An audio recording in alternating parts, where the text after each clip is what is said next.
भाई आपको ऐसा क्वेश्चन गिवन था, आपसे बोला जा रहा है कि immediately after the switch S is closed उस इंस्टेंट पे बैटरी के थ्रू फ्लो होने वाला करंट कितना होगा। तो आपको दो चीजें मैंने बताई थी, immediately after the switch S is close मतलब immediately after the closing the switch, इसका मतलब क्या होता है कि आप t इक्वल जीरो, T जस्ट equal to t zero. Equal zero वाले इंस्टेंट की बात करें, and t equal zero instant पे कोई भी अनचार्ज कैपेसिटर अगर होगा तो वो हमेशा एक शॉर्ट सर्किटेड वायर की तरह या सिंपली एक जीरो रेजिस्टेंस वाले वायर की तरह बिहेव करेगा।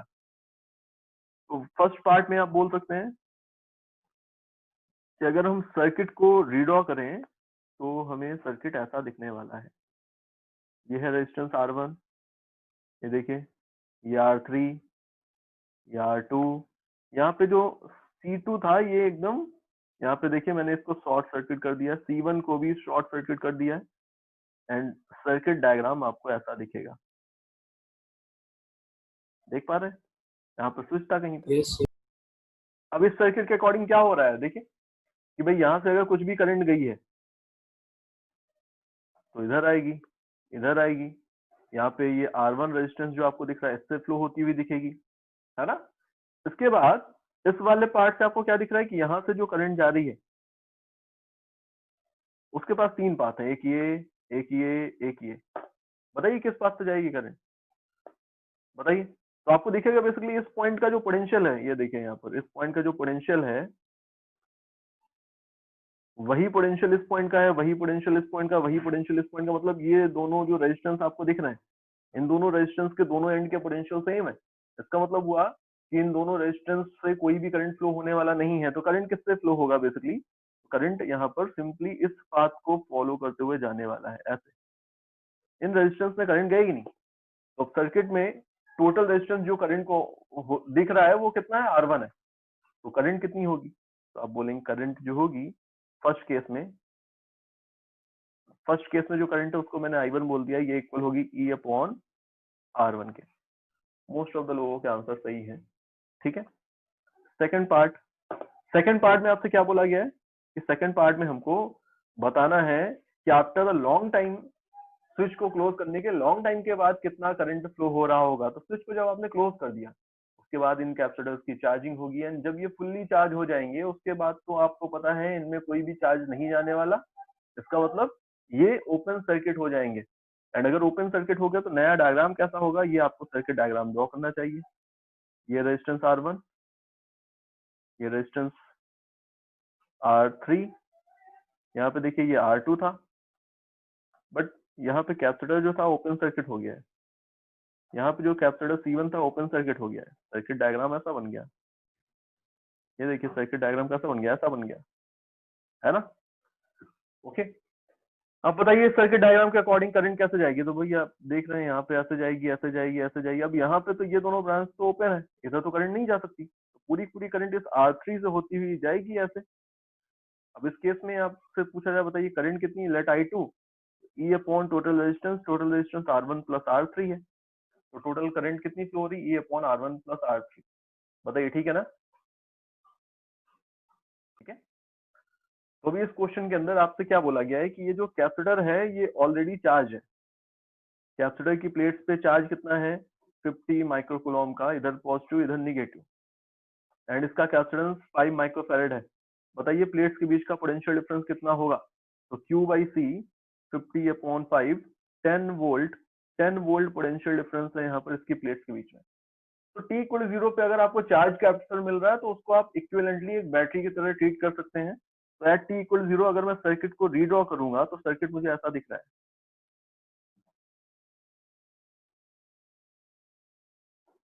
ये 4 ओम का रेजिस्टेंस है, ये 2 ओम का रेजिस्टेंस है, ये 20 वोल्ट की बैटरी है, ये 2 ओम का रेजिस्टेंस है,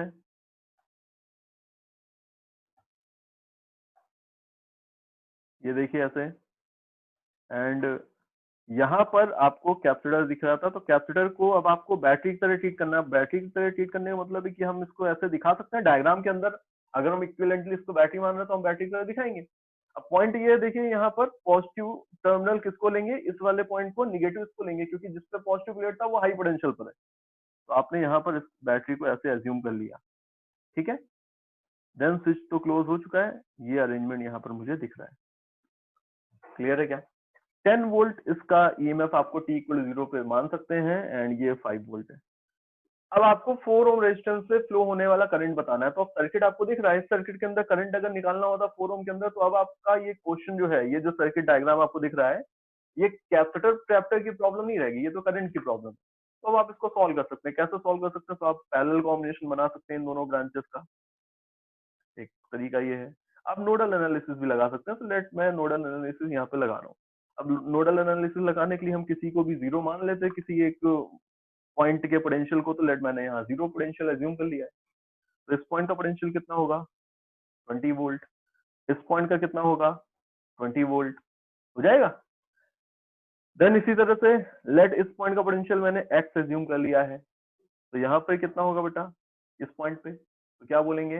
एक्स प्लस 5 हो जाएगा क्या? इस पॉइंट का अगर x प्लस 5 है तो यहाँ पे कितना होगा? देखो, तो हम इस बैटरी के निगेटिव टर्मिनल की तरफ आ गए, तो x plus 5 minus 10, x minus 5 बन गया ना। ये हमें अरेंजमेंट दिख रहा है। अब आपको क्या करना है? अब आपको किसी भी पॉइंट पे नोडल एनालिसिस लगाना है। लेट मैं इस जंक्शन पे नोडल लगा रहा हूँ एंड सारी करंट्स को आउटगोइंग मैंने अज्यूम कर रखा है। इधर जाने वाली करंट I1, इधर जाने वाली करंट I2, इधर जाने वाली करंट I3। तो हम क्या बोल सकते हैं कि I1, I2, I3 इन तीनों का सम 0 होगा। ठीक है ना? ओके। देन अब क्या हो रहा है यहाँ पर? अब वैल्यूज रख दीजिए। I3 का मतलब है I3 x minus 20 bye 2। I2 का मतलब है x माइनस 0 बाई 4। I1 का मतलब है इधर जाने वाली करंट। अब इधर जाने वाली करंट को यहाँ पे लिखना पॉसिबल नहीं, क्योंकि रेजिस्टेंस नहीं, यहाँ भी नहीं लिख सकते इसको। बट हमें ये जरूर क्लियर है कि इधर से जो I1 करंट आया होगा, वही I1 करंट तो इधर से भी जा रहा होगा। तो इस वाले रेजिस्टेंस में जाने वाला करंट भी I1 है। तो इसके लिए मैं जरूर लिख सकता हूँ, इसके दोनों एंड्स का पोटेंशियल मुझे पता था। तो x minus 5 minus 0 divided by 2 equal होगा 0 के। इसको सिंप्लीफाई कर देंगे, इसको सिंप्लीफाई करेंगे, सॉल्व कर देंगे तो आंसर मिल जाएगा। क्लियर है क्या? बताइए। Yes. तो अब इसको देखिए, ये x minus 5 plus x plus twice of x minus 20 equal होगा 0 के। तो 2x minus 10 plus x plus 2x minus 40 equal होगा 0 के। 2x plus x plus 2x, तो ये हो गया है 5x इक्वल होगा 50 के। x की वैल्यू 10 वोल्ट। x अगर 10 वोल्ट है तो current in 4 ohm resistance I2 थी एंड I2 की वैल्यू कितनी थी? 10/4 हो जाएगी, तो 2.5 एम्पियर। तो बेटा ऐसा हमें एक सर्किट गिवन है जिसमें आपसे बोला जा रहा है कि ये जो कैपेसिटर है, इसकी प्लेट्स के बीच का सब्सटेंस D था। ओके, इसके बीच में हमने एक लिक्विड को फिल कर रखा है, डाइलेक्ट्रिक है एंड बट इसका जो इनिशियल लेवल था वो तो D/3 था, बट टाइम के साथ ये जो लेवल ऑफ लिक्विड है ये फॉल हो रहा है। यहाँ पर ये इनिशियली आपको D/3 गिवन था, बट टाइम के साथ ये जो लेवल है ये लगातार नीचे जा रहा है। मतलब आप कुछ टाइम बाद देखेंगे तो ये यहाँ पर आ गया है। तो इस तरह का कुछ केस है। आपको बताना है कि बताइए किसी भी टाइम इंस्टेंट टी पर, ओके, टाइम कांस्टेंट की वैल्यू क्या होगी। तो किसी भी टाइम इंस्टेंट टी पर टाइम कांस्टेंट कितना होगा? तो टाइम कांस्टेंट कैसे लिखते हैं, उसका एक ही लॉजिक। टाइम कांस्टेंट का मतलब कि अगर आपको ये सर्किट गिवन है, इस सर्किट के अंदर आपको किसी भी इंस्टेंट पे कैपेसिटेंस की वैल्यू मिल जाए, रेजिस्टेंस आर है, बैटरी यहाँ पर आपने ले ली है जिसका ईएमएफ आपको गिवन है, ईएमएफ इसका गिवन है, हमें मान लेते हैं कुछ ई है। तो आप टाइम कांस्टेंट कैसे लिखेंगे कि ये इक्वल होगा आर इंटू सी। मतलब हमें अल्टीमेटली इक्विवेलेंट कैपेसिटेंस ही बताना है, उसके बाद तो आप टाइम कांस्टेंट को लिख ही सकते हैं आर से मल्टीप्लाई करके। अब इक्विवेलेंट कैपेसिटेंस का क्या मतलब हुआ? तो देखें यहाँ पर, अगर तो बेसिकली ये कैपेसिटर था,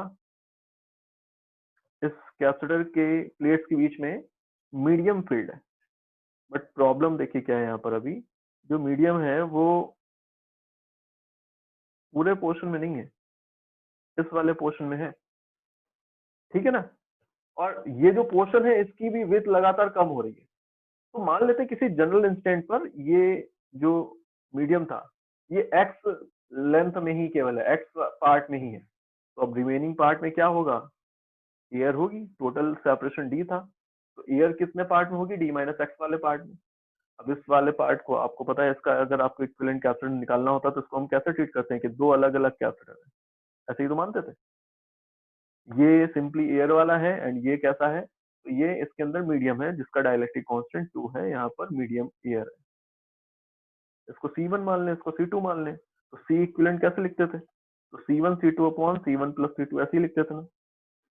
C1 का मतलब क्या हुआ, कैपेसिटेंस ऑफ द कैपेसिटर जिसमें एयर है, तो आप उसके लिए लिखेंगे epsilon naught A by D minus x into C2, 2 epsilon naught A, मैंने K की वैल्यू यूज कर ली है, K की वैल्यू 2 है, तो 2 epsilon naught A upon x, ठीक है, divided by epsilon naught A upon D minus x into 2 epsilon naught A upon x, यहाँ पर एडिशन हो रहा है, ये देखिए ऐसे लिख दिया। इसको सिंप्लीफाई करिए, तो D minus x into x, D minus x into x दोनों तरफ से कैंसिल हो जाएगा, ऊपर लिखा होगा एप्सिलॉन नॉट ए। अब एप्सिलॉन नॉट ए वाला टर्म नीचे भी है, कॉमन होके कैंसिल हो जाएगा, ऊपर बन गया है ये 2 epsilon naught A upon x plus 2 times of D minus x, ये बन जाएगा सॉल्व करने पर। ये क्या बन रहा है, 2 epsilon naught A upon x plus 2d minus 2x, so 2 epsilon naught a upon 2d minus x, ये इक्वेशन बन गई यहाँ तक। अब मुझे x की वैल्यू चाहिए, x is the level of liquid at any general instant of time t, है ना। इसको कैसे लिखेंगे, तो इसको हम ऐसे लिख सकते हैं कि बेसिकली यहाँ पर देखें तो इनिशियली d जिस पार्ट में मीडियम था उसकी विड्थ थी d/3, टाइम के साथ ये वाला जो लेवल है लगातार कम आ रहा है, कम होता जा रहा है लगातार, ये लेवल क्या हो रहा है, कम होता जा रहा है। किस रेट से कम हो रहा है, ये जो सरफेस है ये किस रेट से नीचे आ रही है, तो ये v स्पीड से नीचे आ रही है, ऐसा बोला गया है क्वेश्चन के अंदर। एंड अगर ये v स्पीड से नीचे आएगी तो t टाइम में ये कितना नीचे आ गई होगी, v इंटू टी। एंड अगर ये v इंटू टी डिस्टेंस नीचे आ गई है ये वाली सरफेस, तो ये वाली जो लेंथ है ये कितनी बची, d/3 minus v into T, ये बची। And this is the value of x, किसी टाइम इंस्टेंट टी पर जो हमने सेपरेशन माना, जो हमने पार्ट माना हुआ है यहाँ पर जिसमें डाइलेक्ट्रिक है, उसको हमने एक्स माना हुआ, तो एक्स की वैल्यू कितनी होगी, D minus three minus B T, x की वैल्यू रख दीजिए यहाँ पर, तो 2 epsilon naught A upon 2d minus d/3 and plus vt बन जाएगा। ये 5d/3 प्लस 3vt देन 3 ऊपर आ गया तो 6 एप्सिलॉन नॉट ए, ये बन रहा है। आपसे यहाँ पे क्वेश्चन में देखिए प्लेट्स के एरिया के बारे में गिवन है कि प्लेट्स ऑफ यूनिट एरिया, तो यूनिट एरिया का मतलब हुआ कि एरिया को आपको 1 कंसीडर कर लेना, तो ये 1 हो गया। तो आपको इक्विवेलेंट कैपेसिटेंस जो मिला है सी इक्विवेलेंट वो 6 epsilon not upon 5d plus 3vt मिला है। अब टाइम कांस्टेंट कितना होगा, तो इनटू आर, तो 6 epsilon naught R upon 5d plus 3vt, ये आपका आंसर हो गया, ठीक है। तो ये जो क्वेश्चन हमें दिख रहा है, इस क्वेश्चन में हम क्या बोलेंगे कि भाई ये दोनों जो कैपेसिटर है ये दोनों कैसे कनेक्टेड है, पैरेलली। पैरेलली कनेक्टेड होने का मतलब कि दोनों की प्लेट्स के बीच में पोटेंशियल डिफरेंस हमेशा अंडर एनी सर्कमस्टेंसेस सेम ही रहने वाला है। दोनों के कैपेसिटेंस सेम भी है, तो इससे हमें दिख रहा है कि पोटेंशियल डिफरेंस भी सेम है, कैपेसिटेंस भी सेम है, तो दोनों पे चार्ज भी सेम होगा। सारी चीजें यहाँ पर आपको आइडेंटिकल दिख रही है दोनों के साथ। तो क्या हम इन दोनों को यहाँ पे रिमूव करके इनकी जगह पे एक इक्विवेलेंट लगा सकते हैं, लगा सकते हैं। तो इनके बीच में मैंने एक इक्विवेलेंट यहाँ पर इनको रिमूव करके लगा दिया है। तो 2 and 2 मतलब 4 माइक्रोफैराड कैपेसिटर का मैंने एक यहाँ पर कैपेसिटर कनेक्ट कर दिया, ठीक है। दोनों जो रेजिस्टेंस है इन दोनों रेजिस्टेंस को भी आप पैरेलली कनेक्ट कर सकते हैं, तो इनको पैरेलली कनेक्ट करेंगे तो अगेन यहाँ पे सेम कंडीशन थी, तो 2 and 2, 1 मेगा ओम रेजिस्टेंस आपको यहाँ पर दिख रहा है। अब इस सर्किट में हमने बैटरी कनेक्ट की हुई है और वो भी 10 वोल्ट की, ऐसा हमें गिवन है क्वेश्चन के अंदर। ये मैंने बैटरी कनेक्ट कर दी है, इनिशियली कोई चार्ज नहीं था। At what time does the voltage across them become 4 volt, किस टाइम इंस्टेंट पे voltage across this capacitor become 4 volt, ये हमको बताना है। तो आपको पता है किसी जनरल इंस्टेंट पर चार्जिंग की इक्वेशन चल रही है, इक्वेशन ये होती है 1 minus e to the power minus t by R C. Q naught का मतलब C इंटू E, ये होगा। E का मतलब 10 वोल्ट। अब किसी जनरल इंस्टेंट पे ये है, अब Q चार जगह किसी जनरल इंस्टेंट पे होगा, तो बताइए पोटेंशियल डिफरेंस कैसे लिखेंगे? तो Q बाई C हो जाएगा, तो ये 10 1 minus e to the power minus T by R C बनेगा। Q बाई C का मतलब क्या हुआ? तो Q बाई C क्या है यहाँ पर? प्लेट्स के बीच में पोटेंशियल डिफरेंस, एंड किसी जनरल इंस्टेंट पर ये 4 हमें लेना है, तो 4 इक्वल होगा 10 1 माइनस ई की power minus T by R C. यहाँ पर ये 2 बाई 5 इक्वल है ना 1 माइनस ई की power minus T by R C, then e to the power minus T by R C किसके इक्वल है? 3 बाई 5 के। तो लॉग ले लेते हैं दोनों तरफ, लॉग लेंगे तो ये माइनस का टी बाई आर सी किसके इक्वल आ रहा है बेटा? तो ये इक्वल आ रहा है ln 3 by 5, so ln 3 minus ln 5। ln 3 ln 5 दोनों की वैल्यूज आपको क्वेश्चन के अंदर गिवन है, तो ये 1.1 रख दीजिए, ये 1.6 रख दीजिए, सॉल्व कर दीजिए, है ना? बताइए, तो आपको t की वैल्यू बतानी है, r की वैल्यू आपको कितना लेना है? 1 मेगा ओम, c की वैल्यू आपको कितनी लेनी है? 4 माइक्रोफैराड। सॉल्व कर देंगे, यहाँ से आपको आंसर मिल जाएगा। ठीक है।